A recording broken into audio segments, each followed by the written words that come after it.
আজকে আমরা কর্কট রাশির 2026 সাল কেমন কাটতে চলেছে সেই বিষয় নিয়ে আলোচনা করব। 2026 সালে বিশেষ কয়েকটি ঘটনা যেগুলো ঘটবেই ঘটবে সেই ঘটনাগুলোকে নিয়ে আলোচনা করব। 2026 সালের বার্ষিক রাশিফল নিয়ে আলোচনা করতে গেলে বিশেষ করে আমাদের চারটি গ্রহর দিকে তাকাতেই হবে। এবং এই চারটি গ্রহ হচ্ছে কে? এই চারটি গ্রহ হচ্ছে বৃহস্পতি, রাহু, শনি এবং কেতু। তার কারণ হচ্ছে এই চারটি গ্রহ রয়েছে, যেই গ্রহগুলোকে আমরা দীর্ঘস্থায়ী গ্রহ বলি, অর্থাৎ একটি রাশির মধ্যে এরা অনেক দিন ধরে থাকে। তো এর জন্য এই গ্রহগুলো সারা বছরকে প্রভাবিত করে। এবং এই গ্রহগুলোর উপর দাঁড়িয়েই কিন্তু বার্ষিক রাশিফল সমস্ত জ্যোতিষীরাই তৈরি করে। এই বছরটি আসলে 2026 মানে যদি সংখ্যাতত্ত্ব অনুসারে আমরা নিয়ে আসি তাহলে রবির বছর। রবি মানে হচ্ছে এক সংখ্যা, অর্থাৎ এক সংখ্যার বছর মানে রবির বছর।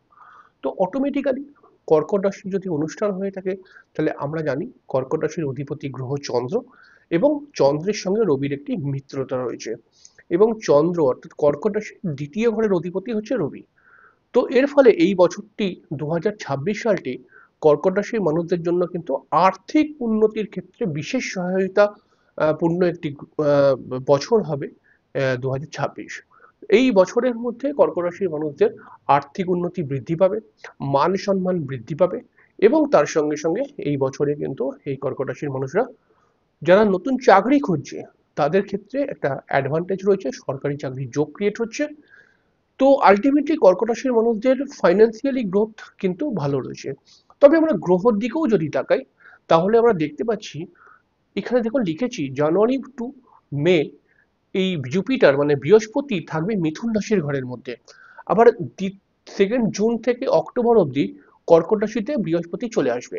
আবার অক্টোবর এবং নভেম্বর এই দুটি মাস কিন্তু সিংহ রাশির মধ্যে বৃহস্পতি থাকবে। এই বৃহস্পতি কর্কট রাশির জন্য একটি গুরুত্বপূর্ণ গ্রহ।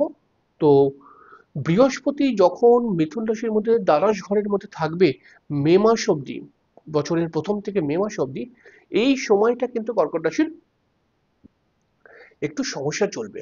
মে মাস অবধি কর্কট রাশি কিন্তু ফাইন্যান্সিয়ালি প্রবলেমে পড়তে পারে। আর্থিক চাপ, মানসিক টেনশন এবং ভাগ্য উন্নতি নিয়ে চিন্তা। এবং তার সঙ্গে সঙ্গে কিন্তু যেহেতু এই বৃহস্পতি এদের নবমপতি, এই কারণে কিন্তু আমরা দেখতে পাবো যে হায়ার এডুকেশন যারা করছে তাদের ক্ষেত্রেও কিন্তু একটু প্রবলেম ক্রিয়েট করবে।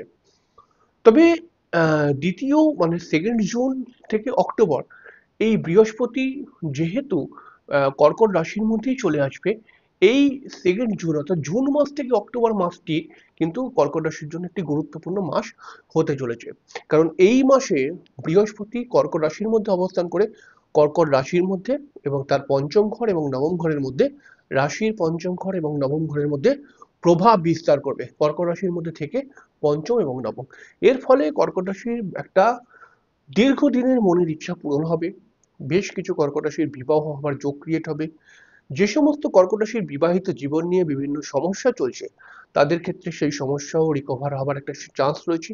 যে সমস্ত কর্কট রাশির মানুষদের শারীরিক সমস্যাকে নিয়ে কিছু সমস্যা রয়েছে, তাদের শারীরিক জায়গাটাকে উন্নত করবে এই বৃহস্পতি। এই বৃহস্পতি রাশির মধ্যে এসে রাশির পঞ্চম ঘরকে দেখবে, এবং রাশির পঞ্চম ঘরে দেখলে তো জুন মাস থেকে অক্টোবরের মধ্যে প্রেমজ সম্পর্কগুলো খুবই ভালো জায়গায় যাবে। এডুকেশনের মান বৃদ্ধি করবে এবং তার সঙ্গে সঙ্গে কিন্তু আধ্যাত্মিক ভ্রমণ করাবে এই বৃহস্পতি। এবং জুন মাস থেকে অক্টোবর মাসটি কর্কট রাশির মানুষদের জন্য কিন্তু বিশেষ গুরুত্বপূর্ণ একটি মাস হতেই চলেছে। এবং দীর্ঘদিনের মনের ইচ্ছা পূরণ হবে আমি তো বললাম। এবং আপনি যদি কর্কট রাশির মানুষ হন এবং আপনার মনের মধ্যেও বিশেষ কিছু করার যদি খেয়াল থাকে বা চিন্তা ভাবনা থাকে, তাহলে জুন মাস থেকে অক্টোবর মাসের মধ্যে আপনি করার চেষ্টা করুন। সেই কাজটি অবশ্যই সাকসেসফুল হবে। যে সমস্ত কর্কট রাশির মহিলারা আহ, সন্তান সম্ভবা, তাদের ক্ষেত্রে সন্তান হবার একটি যোগ ক্রিয়েট করে দেবে জুন থেকে অক্টোবরের মধ্যে।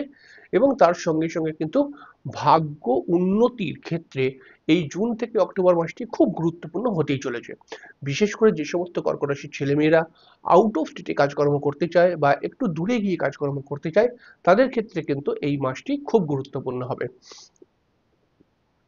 দেখুন অক্টোবর এবং নভেম্বর, হ্যাঁ, এই অক্টোবর মাস এবং নভেম্বর মাসেতে আহ, আহ, বৃহস্পতি সিংহ রাশির মধ্যে অবস্থান করবে এবং সিংহ রাশির মধ্যে অবস্থান করবে যখন, অর্থাৎ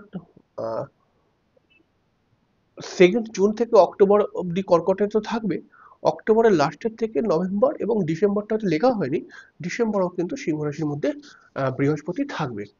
তো এর ফলে সব থেকে বেশি যে লাভটি হবে, কর্কট রাশির আর্থিক উন্নতিটা এই বছরের শেষে অনেকটা বেড়ে যাবে এবং হঠাৎ অর্থপ্রাপ্তি, আর্থিক উন্নতি এবং নিজের যদি কোনো গৃহ, বাড়ি, ফ্ল্যাট এসব নিয়ে কোনো লিটিগেশন থাকে, প্রবলেম থাকে, সেগুলো কিন্তু রিকভার করবে, আত্মীয় পরিজনদের সঙ্গে সুসম্পর্ক বৃদ্ধি পাবে, পরিবারের মধ্যে মাঙ্গলিক অনুষ্ঠান হওয়ার সম্ভাবনা থাকবে, এগুলো কিন্তু হবেই। তবে একটা কথা খেয়াল রাখবেন, পরিবারের কোনো ব্যক্তির হঠাৎ শারীরিক সমস্যার মধ্যেও কিন্তু পড়তে পারে, তো এই দিকটাও একটু খেয়াল রাখতে হবে। দেখুন, আমরা স্যাটার্নের দিকে অর্থাৎ শনির দিকে যদি চলে যাই, তাহলে সারা বছরই শনি কিন্তু মীন রাশির ঘরের মধ্যে থাকবে। মীন রাশির ঘরের মধ্যে থাকার জন্য কর্কট রাশির এটি নবম ঘর, এবং নবম ঘরে শনি থাকার জন্য আহ, আহ, কর্কট রাশির বৃহস্পতি যতই ভালো ফল দিক না কেন, একটা মানসিক চাপ, একটা ডিপ্রেশন কিন্তু সর্বদাই তৈরি করে রাখার চেষ্টা করবে শনি। শনি কিন্তু মাঝে মধ্যে কর্কট রাশির হাত ভাঙা করে দিতে পারে, হাত খালি করে দিতে পারে, এবং তার সঙ্গে সঙ্গে আমরা দেখতে পাবো শনি নবম ঘরের মধ্যে থেকে এই শনি কিন্তু অবশ্যই কর্কট রাশির মানুষদের ভাগ্য উন্নতি করাবে, কিন্তু ভাগ্য উন্নতি করতে দেরি করিয়ে দেবে এবং ছোটখাটো শারীরিক সমস্যা কিন্তু কর্কট রাশির মানুষদেরকে দেবেই। দেখুন, শনি কর্কট রাশির ঠিক তৃতীয় ঘরের মধ্যে দৃষ্টি দিচ্ছে, এর ফলে কর্কট রাশির কমিউনিকেশন স্কিলটাকে বৃদ্ধি করাবে, যোগাযোগ ব্যবস্থা বৃদ্ধি করবে। তবে কিন্তু যে সমস্ত কর্কট রাশি একটু অলস প্রকৃতির, একটু বেশিক্ষণ ধরে ঘুমায়, একটু বেশি বেলা অবধি ঘুমায়, মানে বেলা অবধি মানে হচ্ছে 10টার সময় ঘুম থেকে ওঠে, 9টার সময় ঘুম থেকে ওঠে, তাদের ক্ষেত্রে কিন্তু একটু ভাবার বিষয় রয়েছে। তাদের উন্নতির ক্ষেত্রে তারা যেদিকেই থাকুক না, তাদের এডুকেশন বা তারা কর্মের দিকে যেই দিকেই থাকুক, সেই দিকের উন্নতির ক্ষেত্রে একটা বাধা তৈরি করিয়ে দিতে পারে এই শনি। দেখুন, শনির দশম দৃষ্টি কর্কট রাশির ষষ্ঠ ঘরের মধ্যে পড়ার জন্য কর্কট রাশির মানুষেরা কিন্তু কম্পিটিটিভ এক্সামের ক্ষেত্রে ভালো রেজাল্ট করতে পারে সারা বছরই, এবং সারা বছরই সেই যোগটা থাকবে, এবং কর্কট রাশির মানুষদের ক্ষেত্রে কিছু লোন হয়ে যাওয়ার সম্ভাবনাও কিন্তু ক্রিয়েট করছে, কিছু ধার বাকির মধ্যে আপনি পড়ে যেতে পারেন। এবার যদি আমরা রাহুকে নিয়ে কথা বলি, রাহু দেখুন কর্কট রাশির অষ্টম ঘরের মধ্যে বসে রয়েছে। অষ্টম ঘরের মধ্যে যদি বসে থাকে, তাহলে বিশেষ করে কর্কট লগ্ন যারা এবং কর্কট রাশির ক্ষেত্রেও কিন্তু হালকা ফুলকা শারীরিক সমস্যা দেবে, মানে শারীরিক সমস্যা কিন্তু ভুগিয়ে দেয় রাহু যদি অষ্টমে থাকে। এবং অষ্টমে থাকলে পারে কিন্তু যে সমস্ত কর্কট রাশির মানুষরা রাজনীতির সঙ্গে যুক্ত, তারা কিন্তু হঠাৎ কোনো ঝুট ঝামেলার মধ্যে জড়িয়ে পড়তে পারেন। রাহু পঞ্চম দৃষ্টি দিয়ে দেখুন কর্কট রাশির ঠিক ফোর্থ হাউসকে দেখছে, এর ফলে কিন্তু কিছু মাঝে মধ্যে পারিবারিক অশান্তি, পারিবারিক প্রবলেম, পরিবারের মানুষদেরকে নিয়ে বাদ বিতর্কতা, এবং এইগুলো কিন্তু লাগিয়েই রাখবে, এবং আপনার স্ত্রী বা হাজবেন্ডের মুখের বাক্যকে খারাপ করার চেষ্টা করবে রাহু। এবং আপনি বা আপনি পুরুষ হন বা মহিলা হন, আপনার হাজবেন্ড বা ওয়াইফ এদের কিন্তু কথার মাধ্যমে এরা আপনাকে ডমিনেট করতে পারে 2026 সালে। তবে এই ডমিনেটিং ব্যাপারটা খুব বেশি দেখতে পাওয়া যাবে যেই সময় আহ, শনি বক্রি হয়ে যাবে, সেই সময় অর্থাৎ জুলাই মাস থেকে ডিসেম্বর মাস, এই সময় কিন্তু উম, মানে বৈবাহিক জীবনে যারা রয়েছে তাদের ক্ষেত্রে একটা প্রবলেম হওয়ার সম্ভাবনা থাকবে। আবার দেখুন, কেতু কর্কট রাশির ঠিক দ্বিতীয় ভাবের মধ্যে বসে থেকে অটোমেটিক্যালি এই কেতু কিন্তু হঠাৎ কিছু অর্থ আটকে দিতে পারে।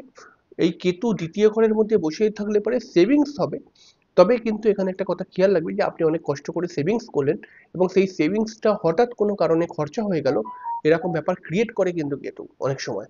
এবং কেতু দ্বিতীয় ঘরের মধ্যে থাকলে পারে কিন্তু মুখের বাক্য খারাপ করায়, এবং কেতু দ্বিতীয় ঘরের মধ্যে থাকলে পারে কিন্তু অবশ্যই উম, আহ, একটা কি করে দ্বিতীয় ঘরের মধ্যে থাকলে পারে একটা শত্রুতার কবলে কিন্তু আপনি পড়তে পারেন।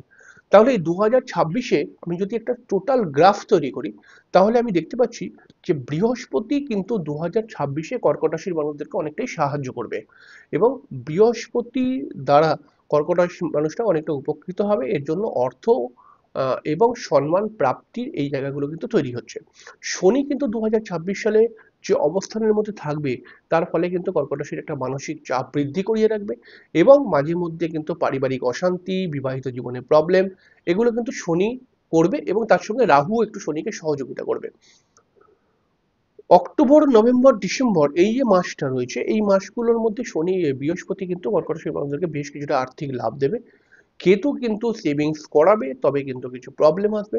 তাহলে কর্কট রাশির 2026 সালে তীর্থ ভ্রমণ হওয়ার সম্ভাবনা রয়েছে, আর্থিক লাভ হওয়ার সম্ভাবনা রয়েছে, নতুন চাকরি প্রাপ্তি করার সম্ভাবনা রয়েছে, শারীরিক সমস্যা বা শরীর অসুস্থ হওয়ার সম্ভাবনা রয়েছে। তবে বছরের মধ্যিখানের পর থেকে কিন্তু আহ, কর্মে উন্নতি এবং কম্পিটিটিভ এক্সামে কিন্তু ভালো রেজাল্ট হওয়ার সম্ভাবনা রয়েছে।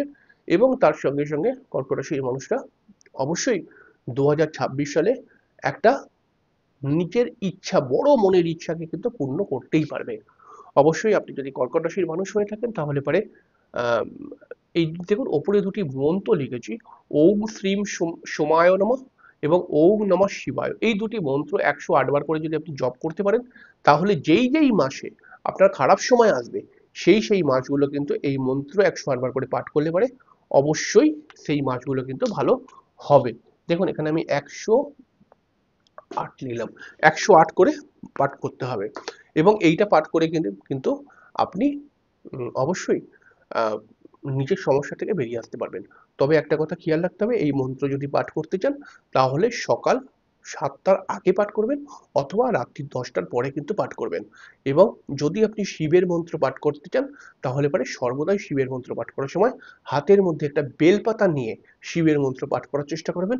এবং ওম শ্রীম সোমায় নমঃ এই মন্ত্রটি যদি পাঠ করতে চান তাহলে পারে কিন্তু অবশ্যই হাতের মধ্যে এক ফোঁটা দুধ দিয়ে এই মন্ত্রটি পাঠ করবেন। সেই দুধটি হয়তো আস্তে আস্তে করে পড়ে যেতে পারে হাত থেকে বা হাতের মধ্যেই শুকিয়ে যেতে পারে, তো সেটা কোনো ম্যাটার নয়, কিন্তু দিয়ে অবশ্যই পাঠ করবেন। তাহলে পরে আপনি দেখবেন যে আম, এই বছরটা 2026 সালটি অনেক অনেক ভালো কাটবে আপনার জন্য। অবশ্যই অনুষ্ঠানটি কেমন লাগলো বলবেন এবং আপনার মূল্যবান বক্তব্য লিখে জানাবেন। অনুষ্ঠানটি ভালো লাগলে পরে অবশ্যই চ্যানেলটিকে সাবস্ক্রাইব করবেন এবং একটি লাইক দেবেন। তো পরের দিন আবার দেখা হয়ে যাবে, ততক্ষণের জন্য নমস্কার, ভালো থাকবেন।